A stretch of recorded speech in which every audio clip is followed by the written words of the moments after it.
Барлықтарыңызға қайырлы күн. Сіздермен крипто базарымен бүгін крипто рыноктағы соңғы оқиға жайлы айтатын боламын. Бұл оқиға өте ауыр. Бұндай құлау крипто тарихында әлі болмаған деп айтуға болады. Бұл біз үшін, трейдерлер үшін өте ауыр жағдай. Әрине бұл ақпараттар сіздерді қызықтыратын болса, міндетті түрде каналға тіркеліп лайк басып, комментарий жазып, қоңырауын басып қоюды ұмытпаңыздар. Одан бөлек бізде телеграм канал бар, оған да қоссаңыздар болады, сіздерге пайдасы тиеді деген ойдамын. Ал енді біз қараңыздар, трейдинг вьюға кіріп атомнан бастасақ. Неге атомнан? Себебі ең қатты құлаған монета ол атом. Міне 100%-ға, почти 100%-ға, 0,01 долларға дейін құлаған, 3,5 доллардан. Бұл скам монеталарының графигіне ұқсас, былай қарасаңыздар. Әрине, шынымды айтсам, сол моментте маған да өте ауыр болды, өте қиын болды. Менде шыны керек, портфельде өте көп қомақты ақша жаққан жоқ, бірақ мен өзіме бұл оқиға шынымен қатты тиді. Себебі шынымен крипторынок ойын емес. Бұл жерде ешкім уақыт өткізу үшін жүрген жоқ. Сіз уақыт өткізу үшін жүрсеңіз, сіз үшін ойын болып көрінетін болса, бұл негізінде өте дұрыс емес. Неге? Себебі қараңыздар, бұл жерде адамдар өзінің өмір бақи жинаған состоянияларын бір күнде жоғалтып жатыр. Шыны керек, мысалы, телеграмда да пост болды. Сол күні 19-да 3 миллиард доллар ликвидация жасаған. Яғни бұл деген 19-да 3 миллиард деген біздің Қазақстанның состояниясымен бірдей деп айтуға болады. Сіздер енді ойланыңыздар, 1 миллиард доллар жоғалтқан адамдар бар. 10 миллион доллар, 20 миллион доллар, 40 миллион доллар. Бұл деген шынымен өте ауыр жағдай. Бұл ойын емес. Кез келген жағдай крипторынокта болуы мүмкін. Әрине, сіздер фьючерспен торговать етсеңіздер, сіздерге стоп-лосстың өзі көмектеспейді бұндай свечаларда. Қараңыздар, мен қазір кішкене айтып көрсетемін. Сізде, мысалы, сіз осы жерде лонг аштыңыз, стоп-лосс осы точкаға қостыңыз, сіз әрине 50-ші, 60-ші плечомен емес, тек 2-ші плечомен ғана аштыңыз. Яғни қатты риск болмасын деп 2-ші плечомен аштыңыз деп айтайық. Стоп-лосс сізде осы жерде болды.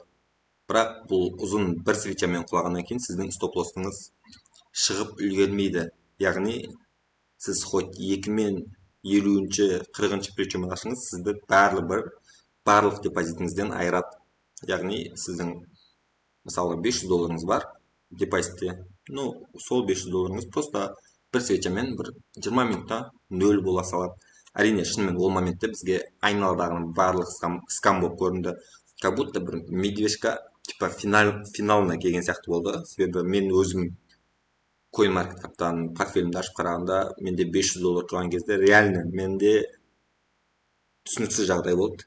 Өте қиын. Айту қиын, әрине. Енді қазір бізде восстановление болды. Біз үшін бұл, былайша айтқан кезде, қазір қатты ауыр жағдай болып көрінбейді, бірақ трейдерлер үшін, яғни фьючерспен сделка ашқан адамдар үшін бұл өте ауыр жағдай. Даже суицид жасап кеткен трейдерлер де көп. Көп емес, енді бар. Енді қараңыздар, қазір бір жағдай бар.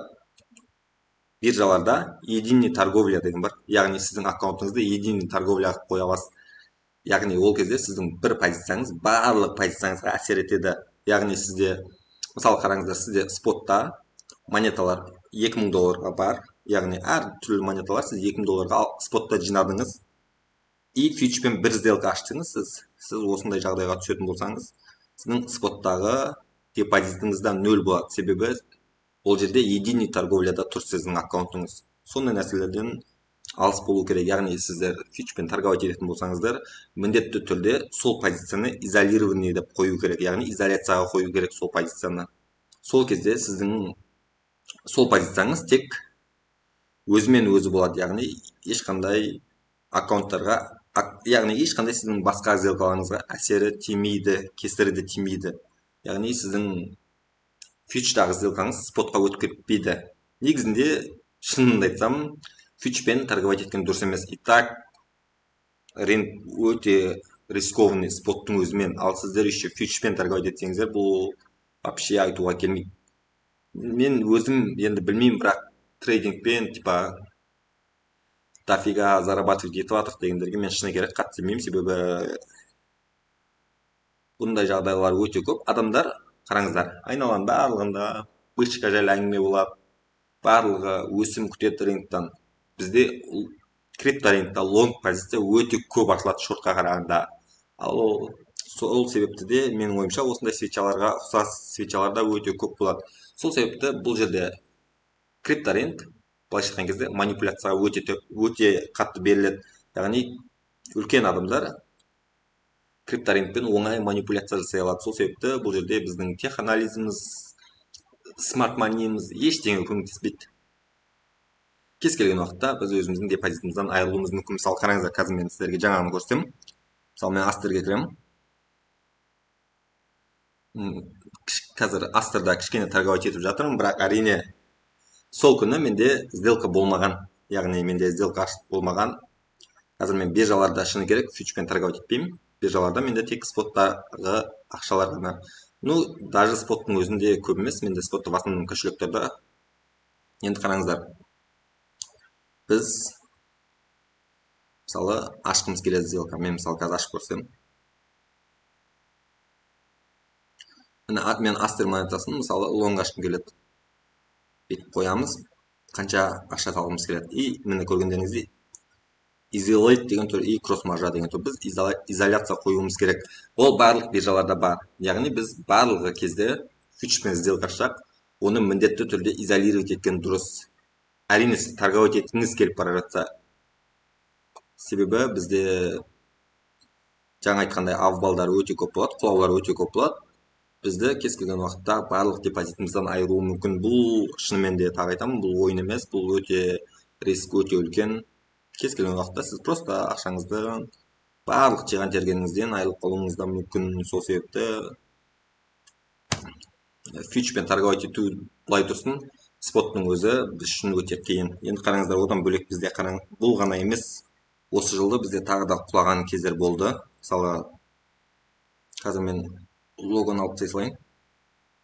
Обычный қоя салайын.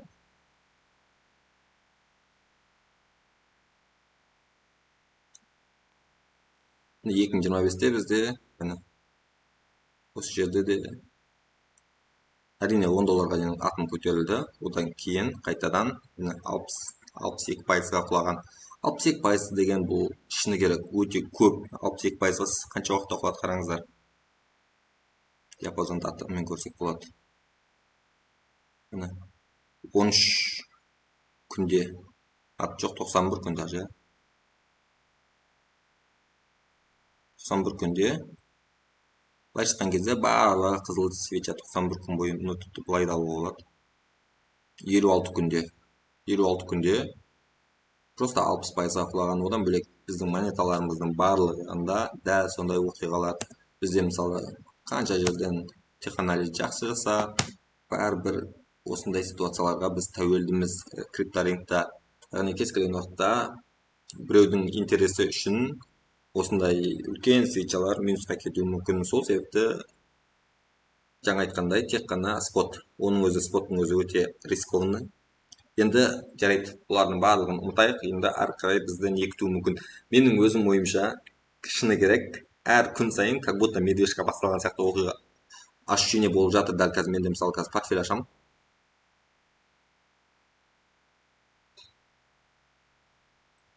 Міне көргендеріңіздей кішкене восстановление болды. Бұл бірақ кішкене ғана моментте мына жерде дұрыс көрсетпейді. Менде себебі менде реально сол кезде $500 көрсетіп тұр. Мынау қазір өте көрсетіп тұр. Менде портфель сол күні $500-ға дейін құлады. Қазірдің өзінде бұл пикында менде $2200-ға дейін барса, пикынан почти $700 минус. Менде қазір монеталары қарайтын болсақ, қарағанда қатты өзгеріс жоқ деп айтуға болады. Бізде бірақ Iron Fish деген монета болды. Бұл өте жақсы өсті. Сол кезде құлаған жоқ. Менде бар. Көргендеріңізде 162%-ға дейін өскен. Менде әрине өте аз суммаға бұл монета. Пикында бұл монета менде $50-ға дейін барды менің портфелімде. Бұл менде қателеспесем $14-15-ға сатып алғам. Просто тексеріп көрдім, ұнады. ала салдым. Iron Fish, H2O деген менің портфелімдегі монеталар жайлы менде роликтер өте көп. Осы жерден қарасаңыздар көре аласыздар. Енді біз не күтеміз? Менде жаңа айтқандай, шынымен маған как будто медвежка жақында болатын сияқты. Себебі бізде көргендеріңіздей соңғы кездері волатильность рынокта қатты өсті. Одан кейін кешегі 11 күнігі осы свеча шынымен өте көп адамға қатты әсер етті деп ойлаймын. Бұл бір жағынан жақсы, себебі шынымен де бұл жерде сондай манипуляция болуы мүмкін. Яғни бірінші осылай бір свечамен барлығын трейдерлерді ликвидировать етіп алады, одан кейін споттағыларды қорқытып алады, содан кейін ғана өсіреді. Мүмкін ары қарай дәл осындай свечалармен осылай кетуі мүмкін. Әрине, бұндай вероятность тоже бар. Себебі бізде шынымен корона дамптан кейінгі болған оқиға болуы мүмкін. Қазір корона дампты табайық. Себебі корона дампта әрине бұндай бір свечамен қатты құлаған жоқ. Корона дампта қандай монеталар болды мендегі? Эфир мен биткоин қарау қызық емес деп ойлап тұрмын. Корона дамптағы кезді біз авакс болды ма болмады ма корона дампта? Болмаған. Мендегі эфир қарайды екенбіз. Себебі менде монеталардың ешқайсысы корона дампта болмаған. Корона дамп бізде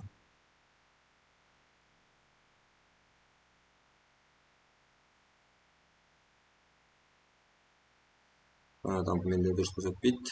Мен график қазір өзгертемін.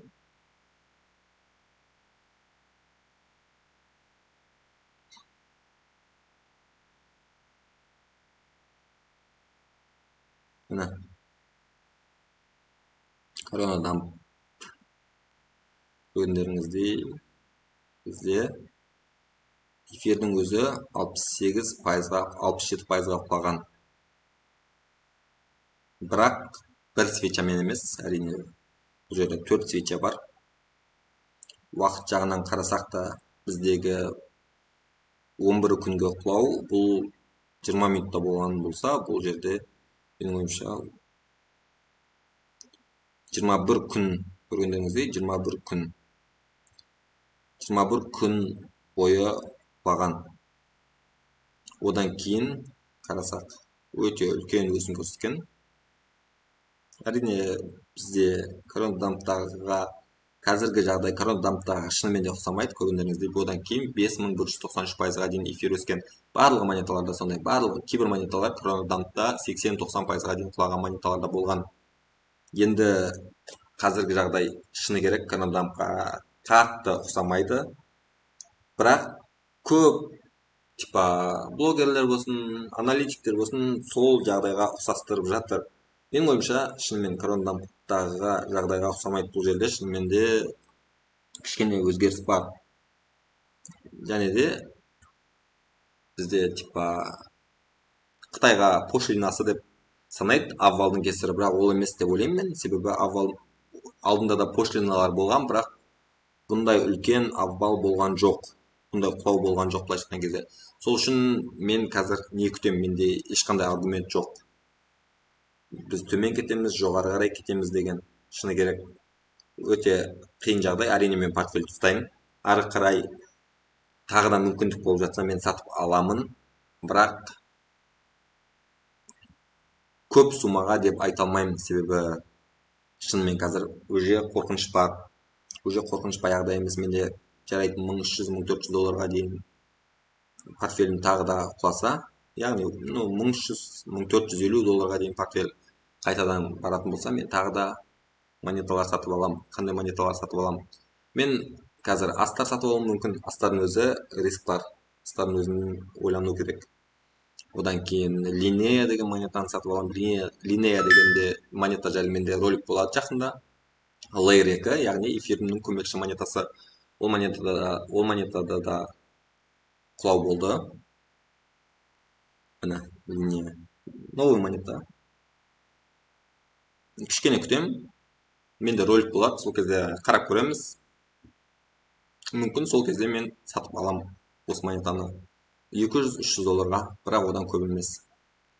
Астар бізде көп адам 1 долларға сенбет барады дегенге көргендеріңізде астар 1 долларға дейін келді, бірақ 1 долларда сатып алам дегендердің менің ойымша ешқайсысы сатып алған жоқ. Мен лично өзім 1.15, 1.16 доллардан сатып алғым келді, бірақ сатып алмадым, себебі қолым бармады. Как будто қайтадан құлайтын сияқты көрінді. Сол себептен мен астарды қазір ойланам әлі. Мүмкін сатып алам, мүмкін сатып алмаймын. Себебі астардың капитализациясы шынымен өте көп, бірақ негізінде проект жақсы. Және де астарда бізде airdrop болып жатыр қазір 3-ші сезон. Сол именно астар шыққан кезде бұлай құлағаны да бір жағынан біртүрлі, себебі барлығы трейдерлерді осы платформаға шақырып алды. Airdrop береміз, өте үлкен airdrop береміз деп, и барлығы уже астарда торговать етіп бастаған кезде дәл осындай құлау болды. Енді бұл құлауға CZ-дің қатысы бар ма? Білмеймін, менің ойымша CZ-дің қатысы бар. Тағы да үлкен криптоға қатысты адамдардың барлығының менің ойымша бұл құлауға қатысы бар деп санаймын. Бұл типа командамен бірге жасалған нәрсе деп ойлаймын мен өзім, себебі шынымен үлкен бір кит монеталарын сатты, сосын осындай жағдай болды деген ол өтірік нәрсе. Себебі барлық монеталар құлады. Тек 2-3 монета құласа түсінуге болады, типа үлкен киттер өздерінің монеталарын сатып жатыр деген сияқты, бірақ барлық монета құлады. Даже кейбір биржаларда биткоин 101 долларға дейін барды, менде қазір көрсетпейді. Менде қазір көрсетпейді. Эфир даже 3400, кейбір биржаларда 2500-2600 долларға дейін барды. Бұл бір свечамен, бұл өте үлкен ауыр монеталар, оны бір свечамен ондай диапазонға дейін апарып тастау өте қиын. Сол себепті мен ойымша бұл жерде барлығы ойластырылып жасалды деп ойлаймын. Неге олай? Біріншісі, жаңа айтқандай, бірінші міндетті түрде ол лонг позициялар өте көп, трейдерлерді ликвидировать ету үшін. Екіншісі, мүмкін ары қарай үлкен бычка жасау керек болды, ал трейдерлер лонг позиция өте көп болған себепті лонг бірінші алып тастап, одан кейін ғана графикті жоғарыға кетіру мақсатында. Оның бәрін уақыт көрсетеді.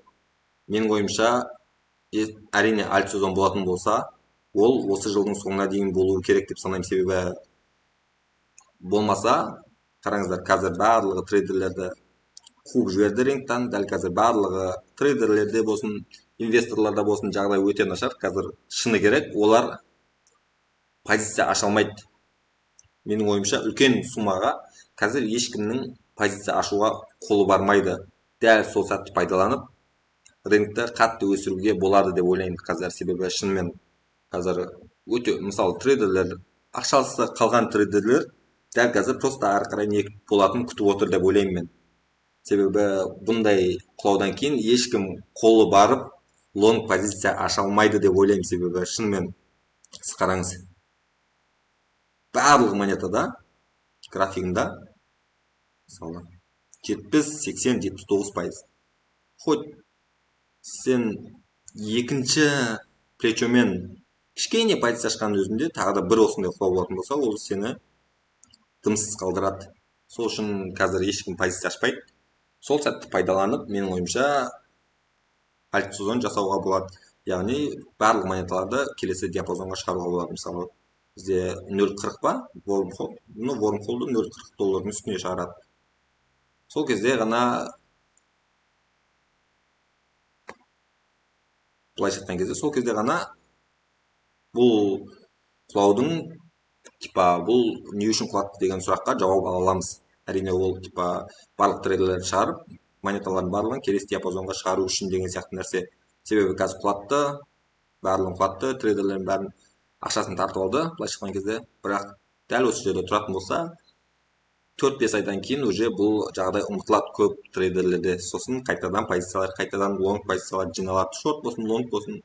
Сол үшін қазір альт сезон жасайтын болса, мүмкіндік деп ойлаймын. Менің өзімнің ойым солай. Әрине, әркімнің өзінің ойы бар, әркім өзі біледі. Сол үшін былайша айтқан кезде өздеріңіздің ақшаларыңыз ол сіздердің ақшаларыңыз. Сіздер ғана ол ақшамен не істеу керек екенін білесіздер. Барлықтарыңызға тыңдағандарыңыз үшін рахмет. Сау болыңыздар.